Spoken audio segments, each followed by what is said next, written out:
Hey, this is a Richard Sherman podcast brought to you by Superdraft Fantasy, the official fantasy partner of Caesar Rewards. To all my PFF listeners, it's time to get hooked up when you play.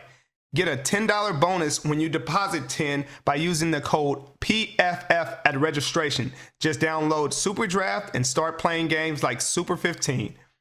Get your hands on some cash prizes, Caesar Rewards credits, and more. We're even hooking you up with free PFF Elite subscription when you sign up. Just download the Superdraft app on Apple or Play Store. Use the code PFF when you create an account, deposit $10, and get a free PFF Elite subscription.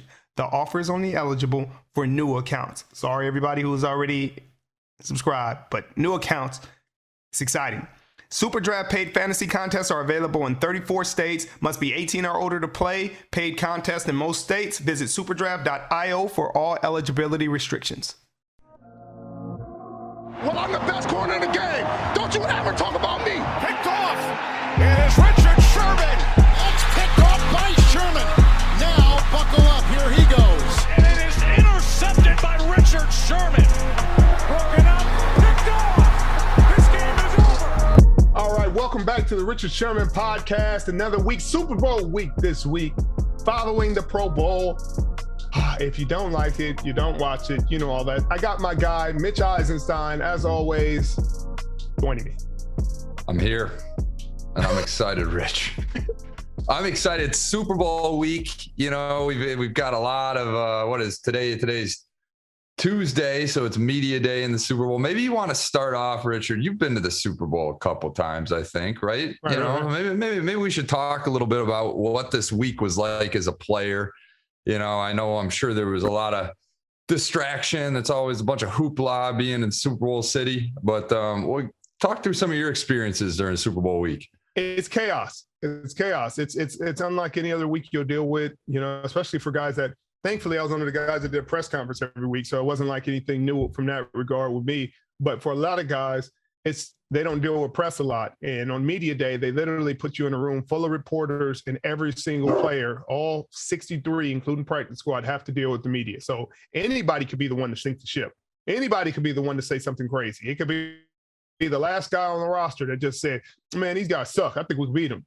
And that would be the biggest headline of his life, and the biggest headache of his life. But it's a lot of distractions, a lot of people asking you for tickets. You're trying to figure all that out, trying to figure out hotels for people.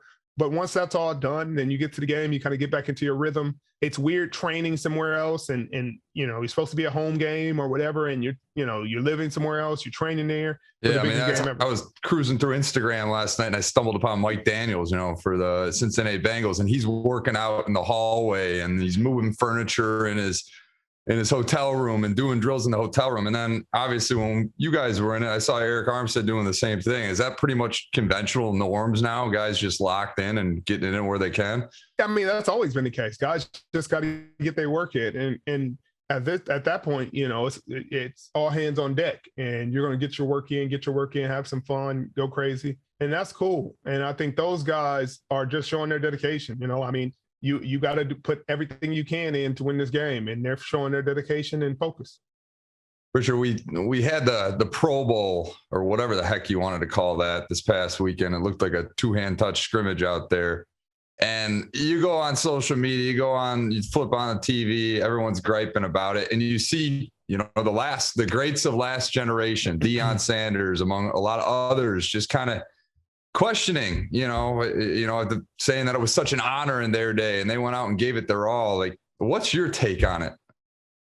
I mean, both sides are right. Like Deion and Shannon are right with how they feel, because in their generation they played, but it's a different generation, and no question, they're not paying these guys enough to play hard in those games. Like, hey, it's not worth the injury risk. It's not worth it. And they're like, well, then don't play. It's like, well, if they paid me not to play, nobody would play. If they just gave us the accolade and paid us, those guys wouldn't go out there and waste their time. They don't give you the accolade and pay you. So it's like, hey, we got to go out here and jog around and put on this little show to get our money, and we'll go home. What changes, if any, do you think can be made to make it more competitive? Do you make it flag football? Pay them a lot of money. Fair enough. Like, you're not paying these guys game checks.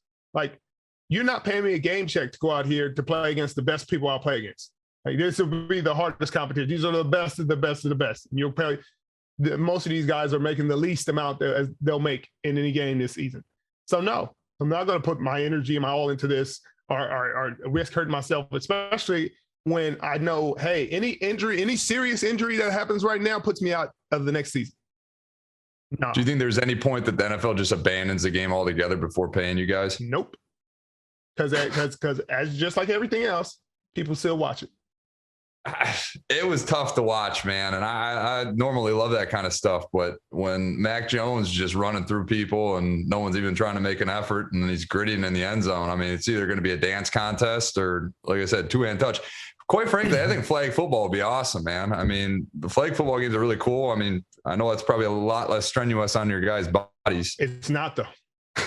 Because for you, at least. You're going to be running around doing the same thing. Right. And that's why guys wouldn't do it. Because at the end of the day, they're making the same intense cuts that they'll make, probably even more. So, and it's like an ACL goes, there you go. There's your next season.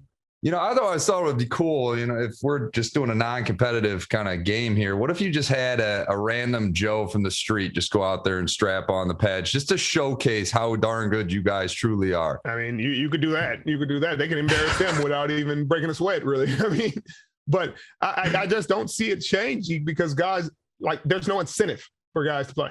There's nothing to gain for playing in this game. I'm not proving anything. Like, the game wasn't as big as it is now when Deion and Shannon, those guys played. Like, that was a chance for you to truly showcase, like, I'm the best of the best. I can showcase it all season and show you my highlight tapes, and you can go watch my videos on YouTube. And, like, there's so much more exposure these days. So it's like, hey, you can go check out my Instagram and see my highlight videos. It's not the one time a year where I get to freaking show you who I am and express my personality and do all that. You can go to my social media anytime. Imagine if Deion Sanders had social media when Deion Sanders was playing football. It'd been a whole different, he'd be even bigger than he is now. He'd be the Odell of his generation. I mean, multi-millions of followers, you know, it's insane. And so it's no incentive, you know. I mean, should the NFL go away from it? Yeah, but NFL should do a lot of things and change. But until the bottom line probably gonna take a key injury to somebody, you know, that's in that game for them to make that decision. And you would hate to see that, but that's unfortunately the path that is probably gonna break and make the decision for them. Right. Richard, let's talk a little bit about the matchup. I don't want to occupy too much of that because we got a great guest and Michael Robinson jumping on. I know you guys are going to talk that game, but, you know, you obviously playing cornerback and the heavy hitters at the wide receiver position. You've played a ton against Cooper Kupp and the Rams, but let's talk about Ja'Marr Chase, someone you haven't matched up against. Obviously, you know, Jalen Ramsey is in the prime of his career, is having an incredible career. And he's got a huge test. And he called out Ja'Marr saying, I want this matchup. You know, who do you think has the upper hand in this matchup? And what do each guy have to do to prepare for each other? Well, how the Rams call the scheme, Ja'Marr Chase has it. Because they're, you know, from what I've seen on tape, they're forcing him to play off. They're not letting Jalen Ramsey press and be in control and be in man-to-man coverage because the rest of the team can't play man-to-man coverage. You can't put Ritter in man-to-man coverage on Joe Mixon. You can't put the rest of his corners in man-to-man coverage with T. Higgins and Tyler Boyd. You can't put those guys in one-on-one coverage. So you're not going to be in one-on-one coverage. So you're going to be a victim of circumstance. Like, hey, whatever you call, if Joe Burrows has his read on if it's cover 3 and he has a cover 3 beater for Ja'Marr Chase, he's going to have it. He's going to get it, and then it's going to be nothing you can do because it's not man-to-man coverage. So that's why a lot of those matchups are overblown because at the end of the day, you have to get the perfect call at the perfect time, and the quarterback has to target him. If they're getting man-to-man, he has better matchups all over the field. Why would he shoot at you? He can literally, Joe Mixon on your middle linebacker, he'll take that 100 times out of 100. He'll take T. Higgins on that nickel. He'll take freaking Tyler Boyd. He'll take all those matchups over the matchup he has with you. But if he has a coverage that's favorable and Jalen happens to be over there, I'm sure he'll take it. Michael Robinson, you and I talked about it offline. The guy's got an amazing past, and if people don't know it, they should throw him a quick Google. You know, 4-year high school starter at quarterback, goes to Penn State, is just basically the Taysom Hill at Penn State, playing running back, you know, playing a little slot wide out, playing quarterback, you know, and here's a guy that gets into the NFL and changes to fullback and is a special teams guy and really paves a great path for an excellent career. What was it like being a teammate of his on Seattle? He was a fantastic guy, fantastic player, teammate. Fullback is such a thankless position, and he played it really well. He was a captain on special team, and guys voted him because of how much respect they had for him and the sacrifices that he made and the level he played at. And he did a whole lot for our teams. The year we won the Super Bowl, he is a huge part of that, and I'm excited to talk to him. Hey, this is a Richard Sherman podcast brought to you by Superdraft Fantasy, the official fantasy partner of Caesar Rewards. To all my PFF listeners, it's time to get hooked up when you play. Get a $10 bonus when you deposit $10 by using the code PFF at registration. Just download Superdraft and start playing games like Super 15. Get your hands on some cash prizes, Caesar Rewards credits, and more.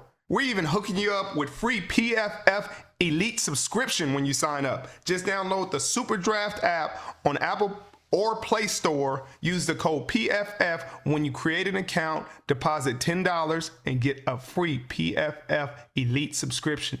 The offer is only eligible for new accounts. Sorry, everybody who's already subscribed, but new accounts, it's exciting.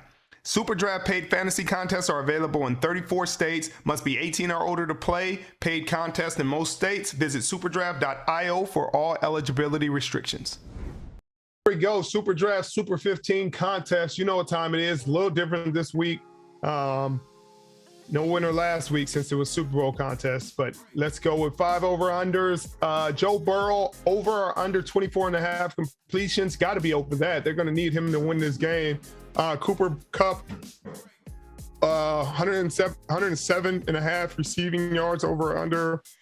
I'm pretty sure they'll keep him under that. I mean, he's having a historic season, but I don't think they're going to let Cooper beat him in this game. They'll probably let everybody else have a day but him. Matt Stafford, over under an interception, a half interception, over. He'll have a pick in this game. He should have had a pick last week. Threw the game away. Jaquiski Tartt dropped it. Still, I was there. I saw it.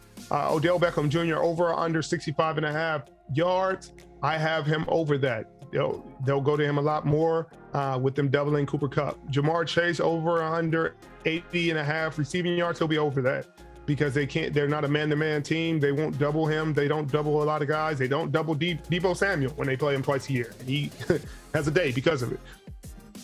Richard, I honestly would pick right down the board with you. I think Joe Burrow is, I know everyone says recency bias, but the reality is Joe Burrow has been doing this at the college level and now in the pros immediately. The guy's a natural born winner, and he's going to definitely go over 24.5 completions. I think the Bengals are going to win this game. I know I'm in line with you on that. I think he's going to take home the Super Bowl MVP in fact. So maybe we make that a category as well. Right. But Cooper Kupp, I mean, I'm with you, but I got to be against you just for the sake of competition here. Cooper Kupp, let's call it 108 yards that he gets. I think it's going to be mighty close. Obviously, he's had a heck of a season thus far. But in order for the Rams to be in this game and to win, he's going to have to be a factor. And I think he can pop one off, and 108 shouldn't be too big of a problem. Matthew Stafford, over under 0.5 interceptions. The bright lights are on for Matthew Stafford. Me being a Detroiter, I have a ton of respect for him. He's had a remarkable career, was held back just by circumstances that were really out of his control. He's taken advantage of the opportunity. I think he gets it, he keeps his team in this game. Hopefully doesn't make too many mistakes. I'm going to go 0 interceptions, although, Richard, I agree with you. 1 is much more realistic.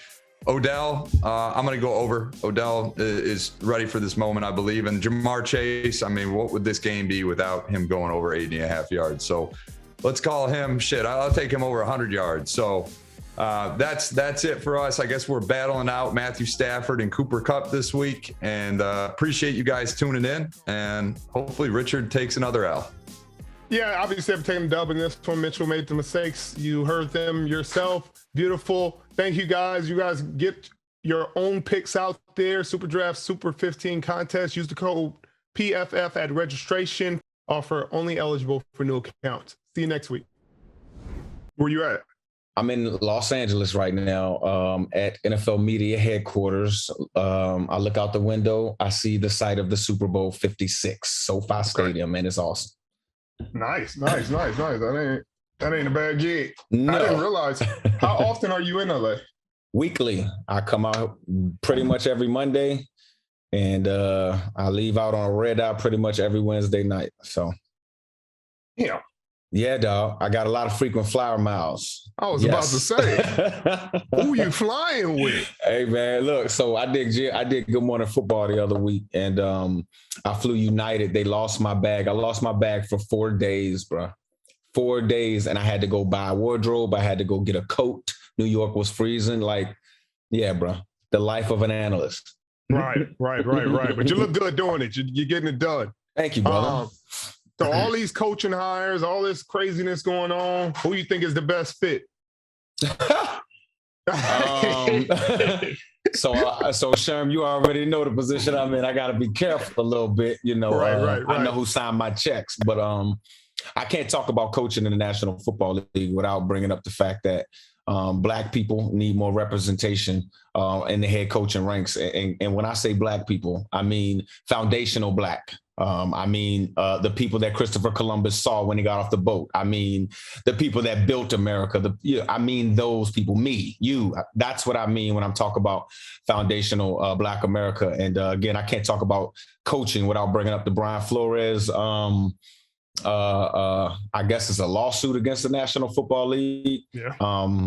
I think he does have a little merit in that. Just the numbers bear out exactly what he's talking about. But I still don't think it's a coaching or Black general manager issue. I still think it comes down to Black ownership.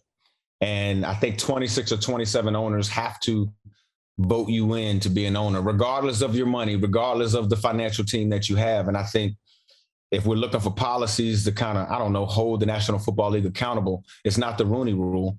Maybe you need to change the rule that which makes you an owner. And I think that would help with the representation amongst owners. And I think that's going to be the issue. We talked about this before. Yeah, that's going to be the issue because these are not guys that necessarily are moved by anything but a bottom line. Mm-hmm. Yep. And they're not in tune with the cultural differences or, hey, this movement or that movement. These dudes, a lot of these dudes are older. You know what I mean? They come from that generation, the generation where their friends talk a little differently. And they're probably like, these kids these days, letting them get away with too much. And so I don't expect these men to change that. And I don't know if there's anything you can do to say, hey, y'all got to let a Black owner in here. It's not the money. No. Green isn't the only thing that matters in the National Football League. It's the Good Boys Club. They let Shad Khan in, but even that was difficult. That wasn't an easy one to get in.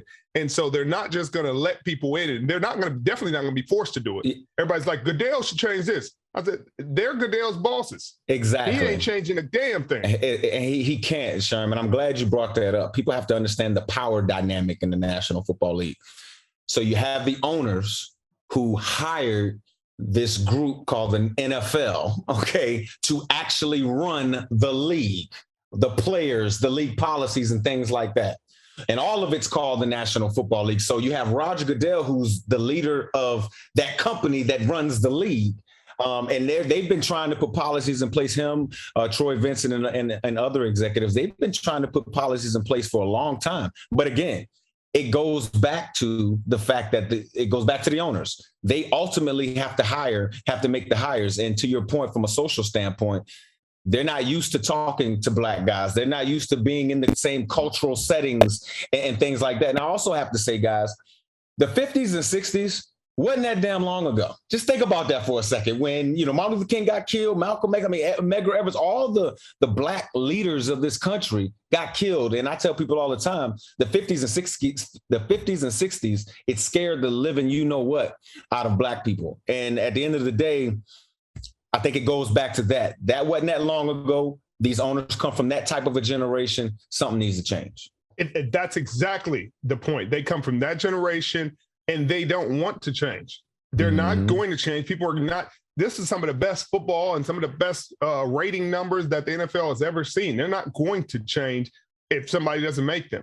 And somebody put this quote out the other day. I forget who it was. It may have been one of I can't remember exactly who it was, but I apologize. But they said the NFL doesn't care about racism. Technically, they just care about appearing racist. They don't care about actually being the racist policies or the things they see going on. They just don't want to appear racist to the public. And I mean, you see it in pretty much everyday action that's true. There's truth to that. Yeah, it is. It's hard to argue against that when day in and day out you see these things happening. You know, the coach from the Houston Texans gets fired after 1 year where everybody knew he didn't have a chance. Like, you didn't give him a chance. You Deshaun Watson, they don't let him play him. So it's like, hey, you're not going to get this star quarterback. He kind of makes something out of nothing, makes them competitive in a lot of games. And, you know, they're going to draft early to help better their team. And guess what? You get the boot. Brian Flores, hey, you win 8 of your last 9. You know what? We didn't want to win. We actually didn't want to win those games. Stephen Ross says, hey, you know what? I was paying you to lose.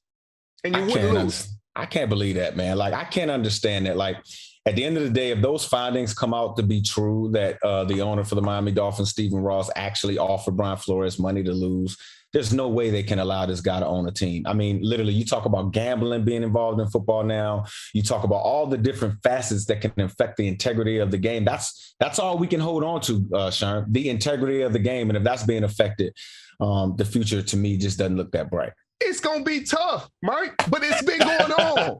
Like, because to these owners, this is Madden. This is, man, I need a high draft pick. Let me simulate.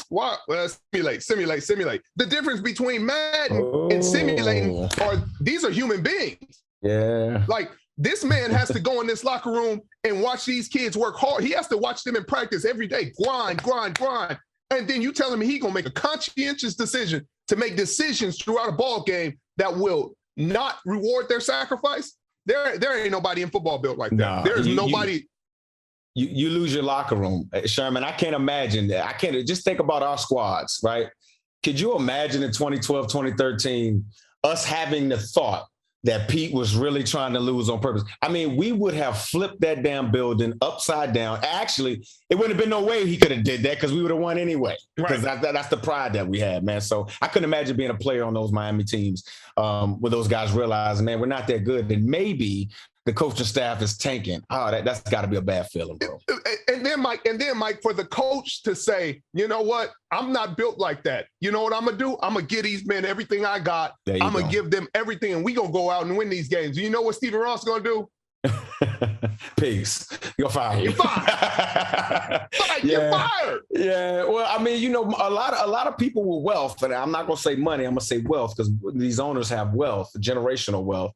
They want do boys. They want people that's not going to challenge their authority. They want people that's going to do exactly what they say. Respect to Brian Flores, not just because of his lawsuit, but because of just what you said right there. Oftentimes, money, you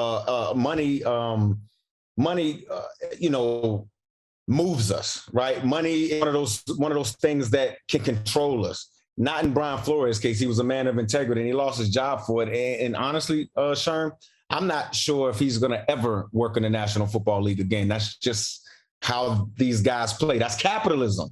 There's no second place. And there's no second place. And there's collusion in the NFL. And that's why you hear Congress like, hey, we want to see the emails from the Washington. We want to see this. But you're not really getting involved. They're not really going to move the needle because you're not taking away their you're not really trying to go there. Ooh, you getting into You're not getting to that antitrust exemption. You're not getting in there because you threaten there. You move the needle immediately. What y'all say do? It's done. Y'all said more black owners. 3 right there. Oh, y'all said we need to show y'all the documents here. So it sounds like you've been doing a little research here, Sherm. You know, you've been looking into this thing, man. You think you need to go to Washington, D.C., do some lobbying? Mike, I've been here for a good time, not a long time. I'm not trying to get involved in no politics. Yeah. You know, too many black people that have been drugged from, you know. What time it is. Yeah. Right. Yeah. Sacrificial lamb. I'm not trying to be the sacrificial lamb again. Why black people always got to be the sacrificial lamb? Why the man that went to win games is the sacrificial lamb? Why is he the sacrificial lamb? Like, as an owner, you got to think, man, this coach really cares. He making He's making something out of nothing. I gave him a roster that should not win 9-10 games, and he won 9-10 games. He had a winning season both years.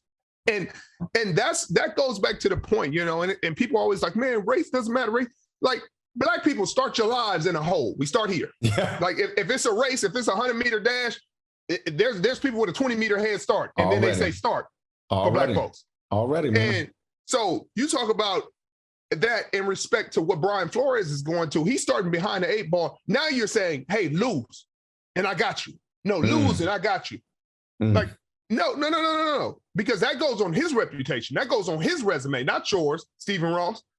So you're telling me on his resume, he has to take losses and go try to explain, oh, he wanted me to lose those games because he wanted to pick.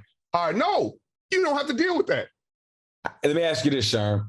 How do we remedy this, though, man? I've been asked that question a lot ever since the news came out. I'm not in the school of thought of incentivizing teams for hiring Black management just because guys should be hired by the merit in which they coach or the merit in which they do their job, not necessarily as a ploy to just create some diversity and inclusion. I just don't know the answer to it, Sherm. Like, I've been trying to figure it out, man. To me, without Black ownership, which again we already know that probably won't happen. Without Black ownership, how do you make it happen without just putting guys in position of power, just as kind of like dummies, or just to be their placeholders? You know what I'm saying? How do we do that without putting guys as placeholders?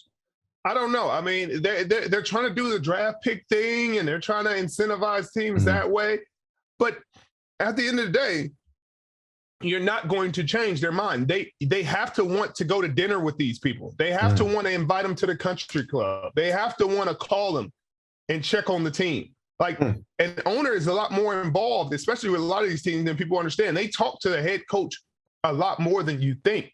So if there's a culture barrier, if there's a color barrier, then I'm not going to feel comfortable calling this man and saying, hey, what's going on with this? And having these intense conversations when I feel like there's a barrier there at the beginning. I'm not comfortable. Like, we're not the same kind of people. We don't speak the same. We haven't had the same life experiences. So we don't really understand each other in that way. And that's what we're working through. Like, now, if you separated the ownership from the coaching, which is impossible, but bear with me. Yeah. If you separated that somehow, like, there are owners of companies that don't go in there and manage it. That's true. Like, I own 100 McDonald's. You're not at every McDonald's micromanaging every employee. Like, hey, is the McDonald's making money? Is it profitable? Is there a problem? Is there a complaint? Sometimes it takes a step, like, they may have to take a step back at some point, because I don't really have an answer outside of them taking a step back. They're not going to have Black owners. You're not going to be forced to put Black owners in there. How do you tell somebody who owns their own company? You got to back up and step away from the day-to-day. To me, that's a tough ask, because at the end of the day, they just say no. I think, just as always, when the commodities start making noise, when I mean by commodities, you all know, everybody knows from the 2011 lockout, Jerry Richardson, the old owner of the Carolina Panthers, he called players commodities. That's what we are in the National Football League. When the commodities start coming together and say, hey, I realize my value, we realize our value as a collective, we're the best athletes on the planet at playing football. Whenever they say, hey, I may have to step back from this game because there's no representation, we may have to take a stand. When that happens, I think that also moves the needle too, Sherm. Just simply the fact you can't get these athletes anywhere in the world. You can't get this drive. You can't get some of the things that some of these athletes bring to the game of football. You can't get it anywhere else in the world. Mike, they don't care. They don't care, Mike.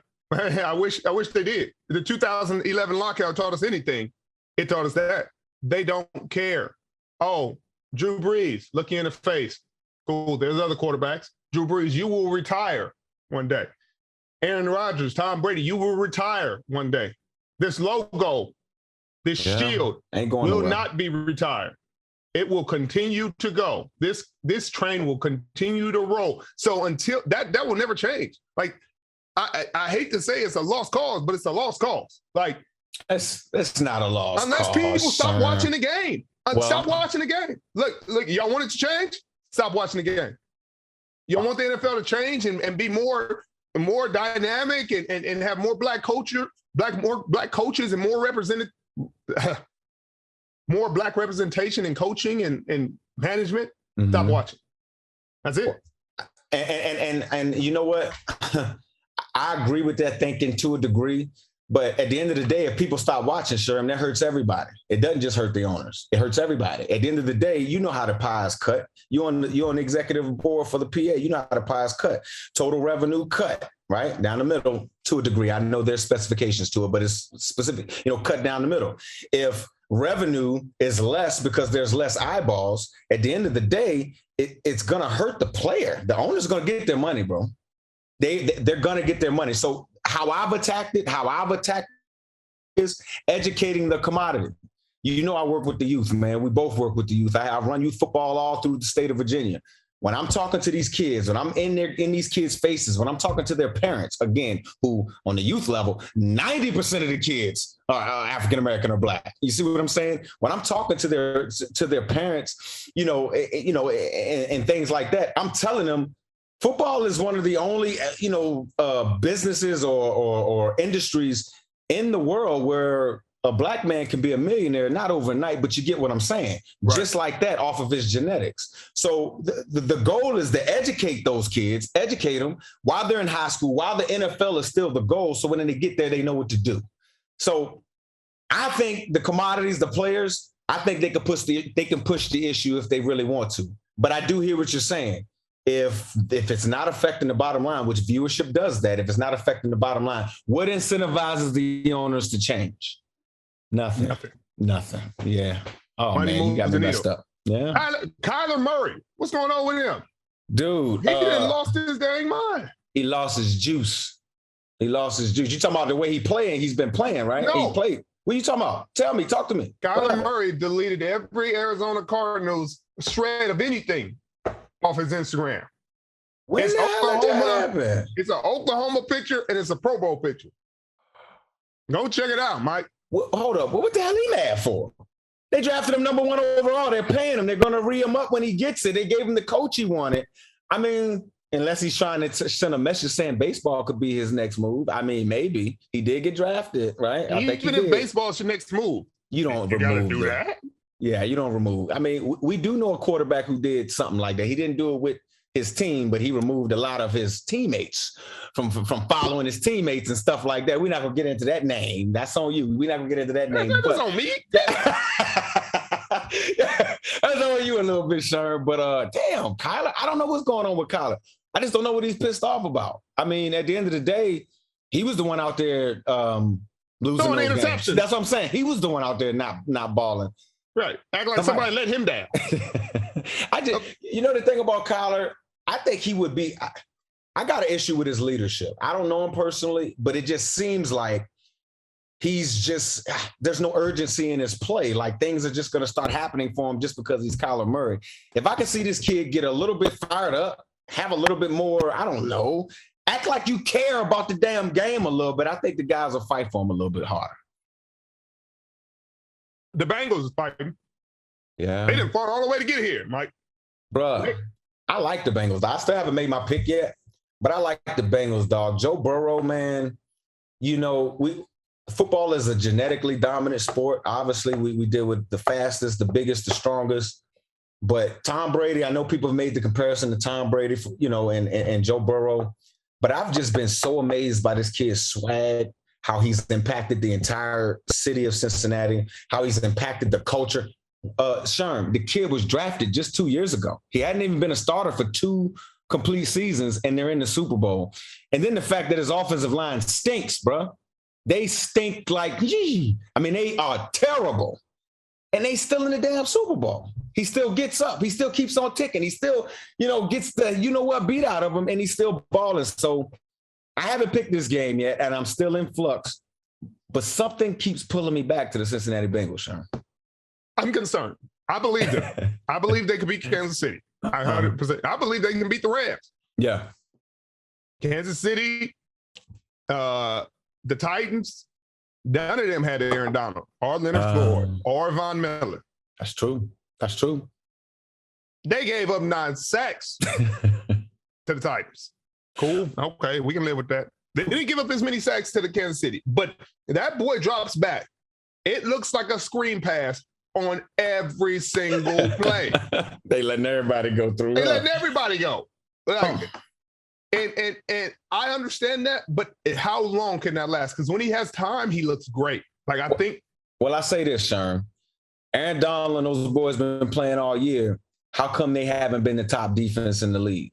To me, I think a big deal in this game, the Rams defense, they need to marry the secondary to the front four, man. Because at the end of the day, Aaron Donald and those boys, yeah, they're getting through. But you got the corners playing 7-8 yards off, just giving free access, giving those quick throws. Like, to me, if they're going to be able to get after Joe Burrow, I want to see a little press. I want to see them actually challenging these receivers. The problem is, I don't know if they got 3 corners that can actually stay with all 3 of these guys. I mean, all 3 of them are can potentially be number 1 receivers. Mike, they don't. I'll tell you right now. They don't. They don't. The Rams they ain't got it. Arguably the best corner in football. Mm-hmm. And then they got arguably some guys that wouldn't start on other teams. Oh. Then they had to get Weddle off his couch to play safety. Like, you think they got Weddle off his couch because they was doing good? No. Because they felt comfortable with the guys they had? No, they did not. That is where you attack. But they need the time to attack. And so I feel like they sit off because they're comfortable saying, in 10 plays, you'll make a mistake. You'll make a mistake. 10 plays, we'll get more wins from that D-line than if we played press and gave you one shot at the bomb. But hadn't Joe Burrow proved like, yo, I'm willing to take what you giving me all day. I'll go a 15 play. Because to me, that's what separates Tom from all these other cats. Brady was willing to go, all right, we'll go 16 play, 9-minute drive. So fucking what? We're going to score. You know, I think Burrow's kind of built in that mold. I don't see him taking the shots, trying to win the game on one pass. Like, to me, that's where the rubber's going to meet the road in this match. But that's why the Rams haven't won a ton of games. That's why, I mean, they won games, but they weren't to the 1 seed. That's they true. They were the 4 seed for a reason because of that. Because they're saying, hey, in 10 plays, Aaron Donald's going to force a fumble. Hey, in 10 plays, Von Miller is going to get a sack and disrupt this drive. In 10 plays, Leonard Floyd is going to disrupt this. If not, we'll force you to a field goal. You trust your boy Matthew Stafford if he got to throw the ball 40 times? No, I don't either, bro. That scares the hell out of me. Yeah, that scares the hell out of me, man. When you say, Sherman, I ain't forgot. I ain't forgot. Look, I've been in this league a long time, too. Yeah. Seen a lot. I'm very happy for Matt. Yeah, I thought he would do well in McVay's scheme, but every now and then he takes that LA mask off in Detroit. And Detroit comes and shows his ugly head. I think Matthew he needs a physical presence to help him. To me, if Sean McVay doesn't establish the line of scrimmage and run the football with Cam Akers, Sony Michel, Darrell Henderson, all of those guys, they need to do it by committee. At least get 25 carries. You have to establish it. I say carries, not necessarily yards, because they ran, I think they had 29 carries, something like that, for only 80 yards in the NFC Championship game. Yeah, the yardage and the yards per carry wasn't there, but the fact that you ran it makes play action that much deadly. So I do think Sean McVay and this Rams offense, they got to be able to run the football, because in that NFC Championship matchup, man, I don't think Sean McVay he didn't do too well calling that game, bro. So Matthew Stafford bailed him out. He did. But they say 30 runs, 30 passes, you win the game most of the time. But all I'm saying is you're right. Mm-hmm. But it's going to be one in the trenches, just like the last Super Bowl. Yeah. Everybody was like, Kansas City, but the Tampa Bay shouldn't be here. But Tom didn't will them here, and Tom didn't play particularly well in those playoffs. He threw 3 picks in the NFC Championship. But that D line got hot. It did. For Tampa. They got hot. Over. They took over, and then it was over with. And everybody's like, Kansas City is pretenders. It's like, no, they didn't pretend the whole year. They didn't pretend the whole year. But then their tackles were gone, and then they got their face kicked in. One of those Rams tackles, not the 40-year-old, the other one, Haverstein, he can be had. And there's a ragtag bunch in those Cincinnati uniforms that Yeah, Sam Hubbard, Trey Hendrickson, free agent carryover from the New Orleans Saints. Dude is balling. He creates the most pressure in the National Football League, and this National Football League has Aaron Donald. It has T.J. Watt. It has Myles Garrett, and this guy created the most pressures out of all of them.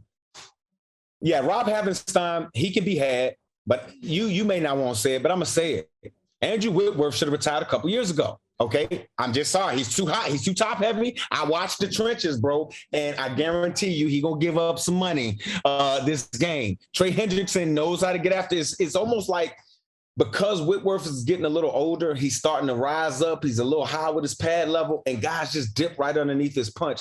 To me, if they don't give him any help, that could be the reason they lose the game. People are gonna argue this to the death, and they're gonna be upset. The secondary advantage is in Cincinnati. Really? Yes. Now, I do like Mike Hilton. I do think Eli Apple is very much underrated. Who's the other corner on the other side? He was having a Pro Bowl year until he started getting kind of cooked in the playoffs. Yeah, I forget the other guy's name. Then you got the kid Bates. Yeah. You got Von Bell. And you got Von Bell, who's been there before. I mean, he's been in championship. Now, if we just called all those Bs, or C+, we call Eli Apple, whatever, C+, B minus, B. You got an A with Jalen Ramsey, and then you got some Cs. You got some C's, Yeah. You got an A plus Jalen Ramsey, then you got some C's. You got maybe a B, maybe a B minus. But let me ask you this, in your personal opinion, because I really can't figure this out. I wouldn't have Jalen on Chase that much. I would put him on T. Higgins. To me, that's a better matchup because they're two bigger guys. And I would double Chase on the other side. If you were a defense coordinator, kind of how would you deal with these three? Because, I mean, T. Higgins, he's the red zone threat, the 50-50 ball guy. Jamar Chase, when he gets the ball in his hands, he breaks tackles over 650 yards after the catch. And Tyler Boyd rules the slot. Like, how do you defend these three guys, man? You better get to the quarterback. Oh, so you saying that they really can't? Are you going to be in trouble? Because that's why they're playing. Now you're getting to the crux of it. Yeah. Hey, I'm the D coordinator. I got this guy who we play. Do I have anybody else? We got to play like this. Yeah. Hey, we got to get pressure. Y'all sit back, tackle them. Because if y'all press, y'all will get the doors beat off y'all. Yeah. And people did it. People bombed them. There's some tape out there. It sure is running through that defense. It is, bro. That middle linebacker. Reader? What is it? Reader? Yeah. He can be had. Joe Mixon, have fun. Have you a great day. I think Joe Mixon gonna have a ball, man. I love that kid. Man. So all this, and it's like, hey, if they don't get to Burrow, it's not gonna be a fun game for them. Because Stafford, because the quarterback matchup goes to them. Yeah, it does. Because Stafford got bailed out. About some stuff. Stafford got bailed out by Tart dropping that interception. It wasn't like they just beat them boys in the NFC Championship. He threw the game away, and the good Lord said, "You know what, man? I got you on this one." Oh man, have you talked to Tart, man? Oh man, I felt so bad for him, dog. I felt so bad for him. It's one of those plays, it happens. Football. Yeah, it is. But dog, I just know I don't know him that well personally, but he's a good I like him as a player, man. So I just wanted to see the kid do well, man. Dang. I wanted it for him as much as he wanted it for him. It's unfortunate, But again, going back to Matt being Detroit, you see how quickly people forgot that. They were like, yeah, Matt just, they won by 3 against San Francisco, who should have been supposed to be there. Probably San Fran wasn't even supposed to be there, and they still almost be there. And they still should have beat y'all for the 7th time in a row. They were a Tart interception away from making that a lot tougher of an ending. Who knows if y'all still could have won, but it wasn't Matt Stafford just took y'all to the championship. His arm sent you home. Lord. You stupid dog. His arm sent you home. His arm tried to send you home. That's like somebody trying to shoot you and the bullet be in the blank. Now, you tried to kill me. It got stuck, but you tried to kill me. You tried to kill me. Your intent was there. Your intent was there. You pulled the trigger. He pulled the trigger and threw it to the other team. They didn't want to punish him. He wanted to throw the game away. What's up, Koski? How you doing? Yeah, man, you crazy, dog. I still don't know who's gonna win this game, dog. I'm still choosing, but I got Cincinnati. You guys, are you calling it right now? I'm calling it now on a Tuesday. If I had to call it on a Tuesday, I would say Cincy right now, today, right now. But that could probably change by tomorrow. I will say that. Sean. Because ignorance is bliss. This is what I'll tell you. Right. You got to remember, when you ain't never been somewhere, you don't know how to act, right? That's true. We didn't. They don't know what exactly. You young and dumb. Didn't. It's better to be that way than to be Matt Stafford. Because Matt Stafford ain't never been there either. But he's got wisdom and experience. He knows this may be the only time he ever gets here. Oh, so you saying he's gonna have so many thoughts, going through his head and all of that. A young kid who don't know no better. They think they're gonna come to the Super Bowl every year. They just playing. They just go be out there in the backyard trying to pitching it and doing all kinds of. But a guy who's gone his whole career and never won a playoff game, getting to the Super Bowl, has a different kind of understanding. Yeah, he's thinking, I may not ever get back. I may have to do some shit I ain't never done before. I may have to. Oh, my bad, Sean. Can I curse? I didn't mean to do that. The mic. Oh, my bad. Look, they're cutting it there. My bad, dog. But yeah, that's a good take, man. That's a good take. Again, today I'm going with Cincy, but I wouldn't be surprised if that changes. I wouldn't either. I just don't. I feel like sometimes like having that knowledge like hurts you. Like, hey, I know what it feel like. Y'all should be grateful to be here. Like, I done played 13 years and never made a Super Bowl. Like I don't know if he played because the lights are bright. Yeah, it's very much brighter in this game. Brighter. Now you throw that pick, you sit on that sideline, you start thinking, man, I done just the Super Bowl away. I done just threw the Super Bowl. And let this young hot kid who won the Heisman, went number one. Nobody in the history of the game has won the Heisman, went number one in the draft, and won the Super Bowl within their first 3 years.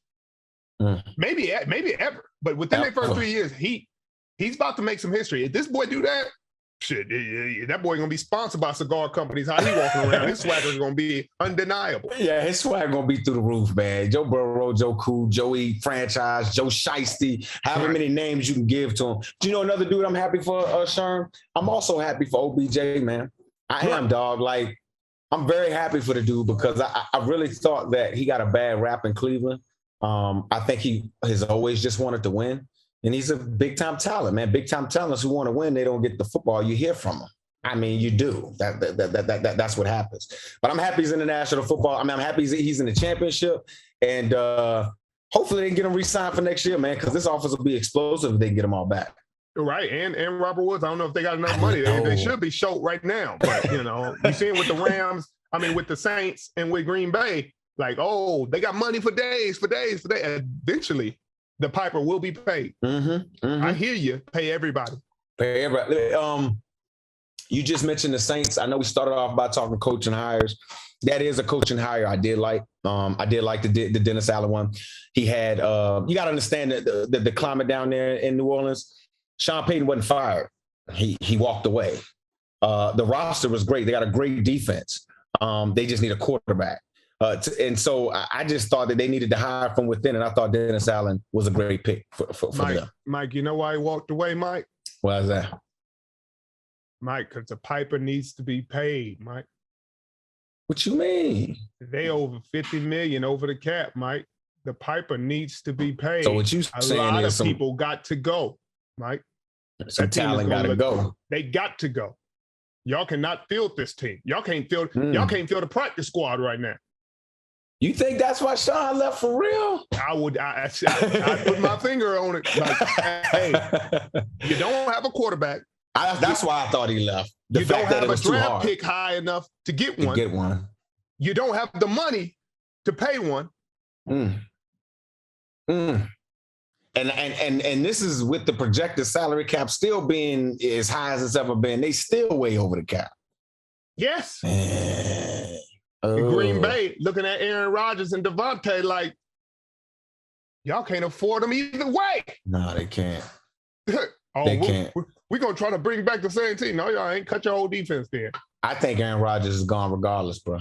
Right. I do. I don't think he made that big fuss this offseason for nothing. Even though, to me, Aaron Rodgers is his own biggest enemy, man. I do. He didn't play a great game in that divisional round. He didn't. He did not. He didn't. He lost the game. So at the end of the day, I just don't see how grass can be any greener for Aaron Rodgers. He runs Green Bay. He runs the town. He does everything. What are you looking for? You know what I'm saying? Like what we saw Brady take the move. Brady had to move because they lack talent in New England. You could clearly see that. I just don't know what he's looking for. Green Bay's giving him everything.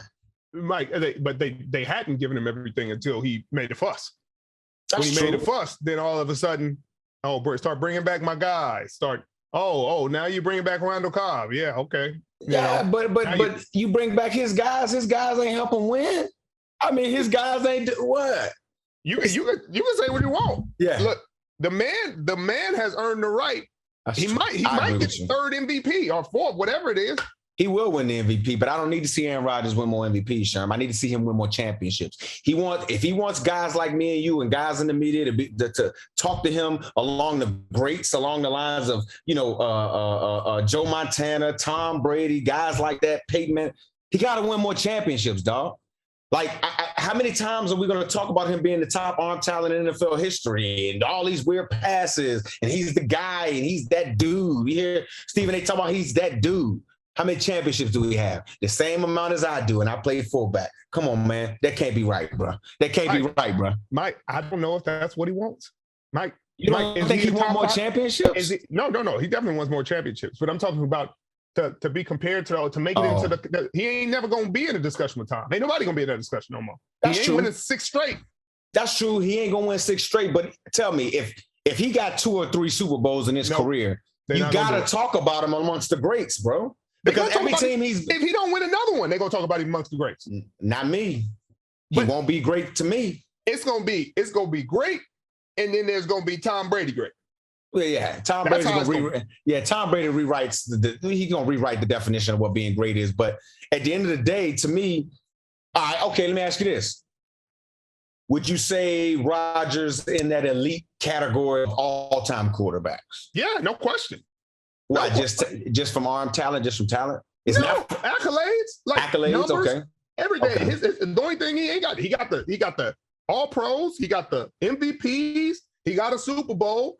I believe he was he MVP or that Super Bowl? Was it? I can't remember. He might have been MVP that year too. I think this is gonna be his third MVP.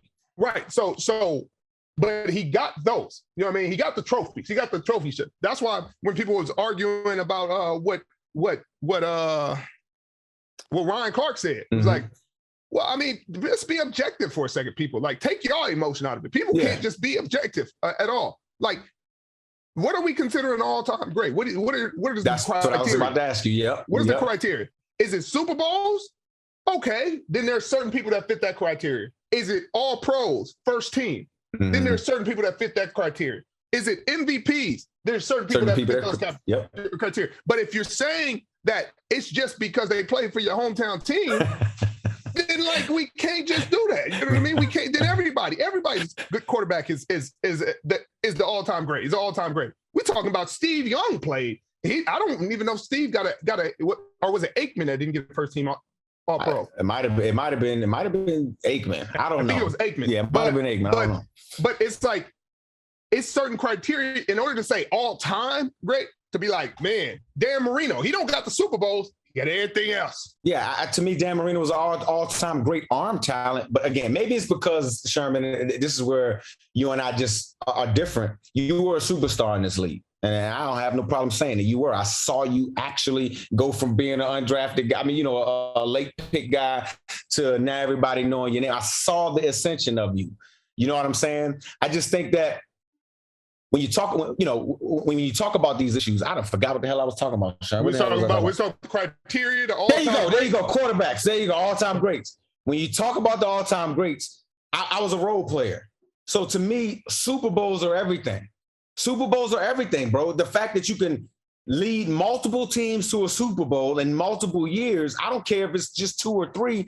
Like if you're that dude, if you're that great, if you won that many MVPs, you got that many yards, you should have Super Bowls. I'm sorry, Sherm. To me, that's my definition of greatness. Then we go Eli Manning. Then we go Flacco. And then we start destroying y'all. Flacco ain't got multiple Super Bowls.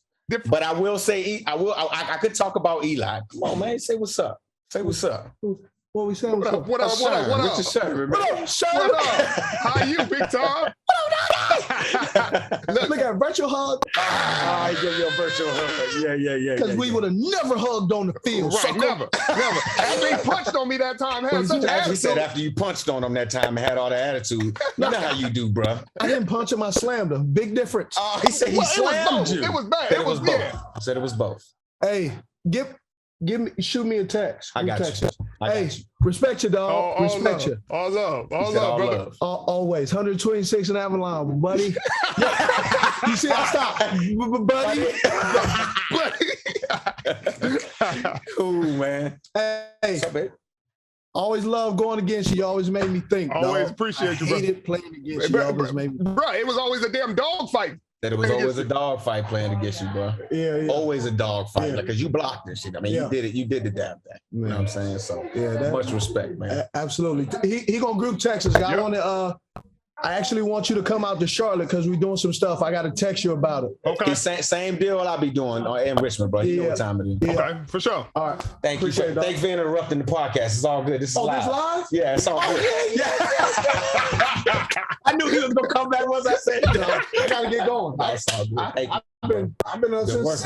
I know, bro. Me too. Yeah, that was the great Steve Smith. A big shout out. Senior. Steve Smith Senior. I got to put the senior on there. You better put the senior. Junior's at the house. But it's one of those things where it's like that it gets muggy because we talk about criteria. So those guys fit this criteria. That's true. I'm a Super Bowl. Flacco didn't have two. No, he got one. He won it that year before we year before we won it, right? Right. That year he didn't win another one. And then he didn't win another one. I don't even know if he's been back. Okay. You know what I'm saying? But Eli won twice. But Eli, now I do agree with you on Eli. I will say this about Eli. I don't consider him a Hall of Fame talent at all. But I will say this. When it's pressure situations in the playoffs, I may want Eli. Man, that's my quarterback. That dude does not blink, bro. There's some people that get hot like that. Yeah, he's one of them. He does. He ain't like Ray Allen, but he you know what I mean? He Kukoc or somebody, you know what I mean?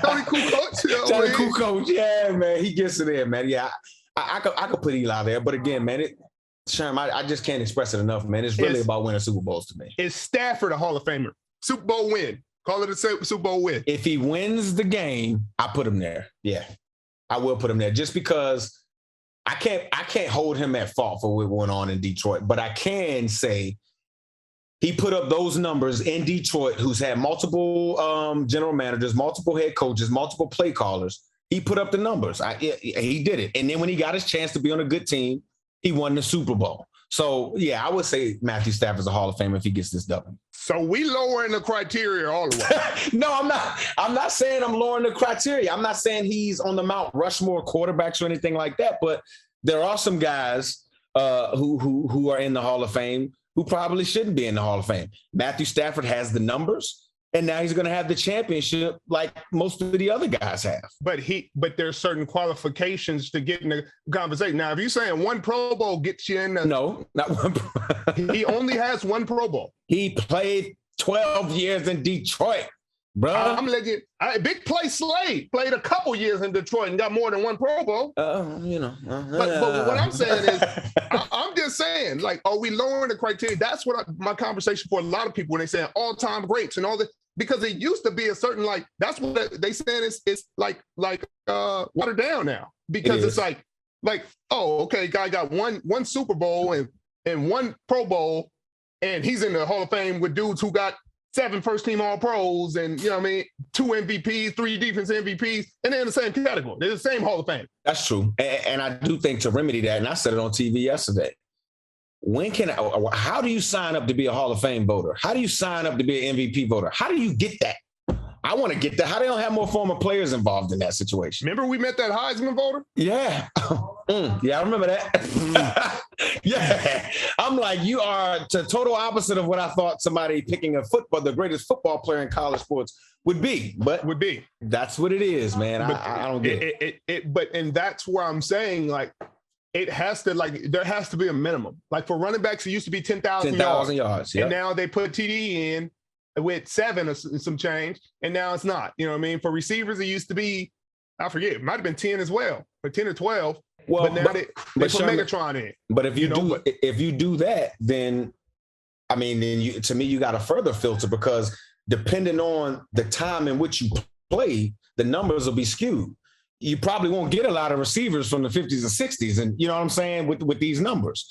But the receivers from 2013 going forward, the numbers are going to be explosive. Right, you know but then you're saying, hey, this guy was a first-team All-Pro 4 times. Bang, that's it. I see what you're saying. So that takes care of the generational thing. Because it's saying when you're a first-team All-Pro, it's saying that year you were the best at your position or the second best. For quarterbacks, it's only one. So you're the best. And so if you're saying for a decade or all-decade team, like you got to make the all-decade team, used to be a qualification to make the Super Bowl. I mean, to make it like the Hall of Fame. If you haven't made an all-decade team for any of the decades you played, you're probably not getting the jacket. That used to be a qualification. But you know the society we're in, Sherm. Everybody gets a trophy.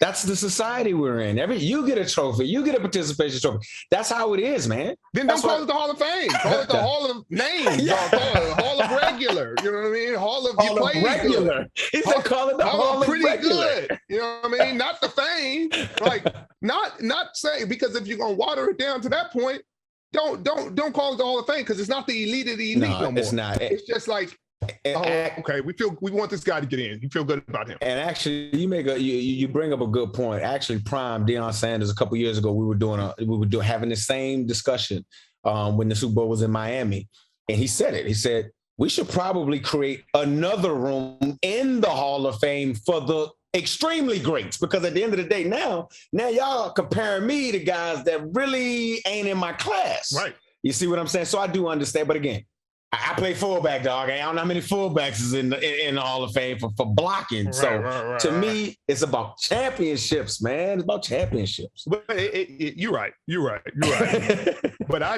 it's just one of those things where it's like, if you ain't hitting certain markers, then we got to stop calling people Hall of Famers, because like win Hall of Fame. Like he ain't even the best. He wasn't even the best of his game in the game at any point in his career. At any point in his career, so how can he be in the Hall of Fame? How could he be in the Hall of Fame? Like, you weren't even the best of your era, but you one of the best ever? Yeah, that's a good point, man. You bring up some good stuff, man. Hey, man, I'm about to have to get ready to go. I got to tape something. Appreciate what you got for me? Love you, bro. Always love, bro. I hit you up next time. Anytime you want me on, just say the word and I'm on, brother. Do the same for me. Y'all need me on there to, you know what I mean, give you a few thoughts. Okay. I'm going to hold you to that, bro. All right. I love you, bro. Love you too, brother. Peace.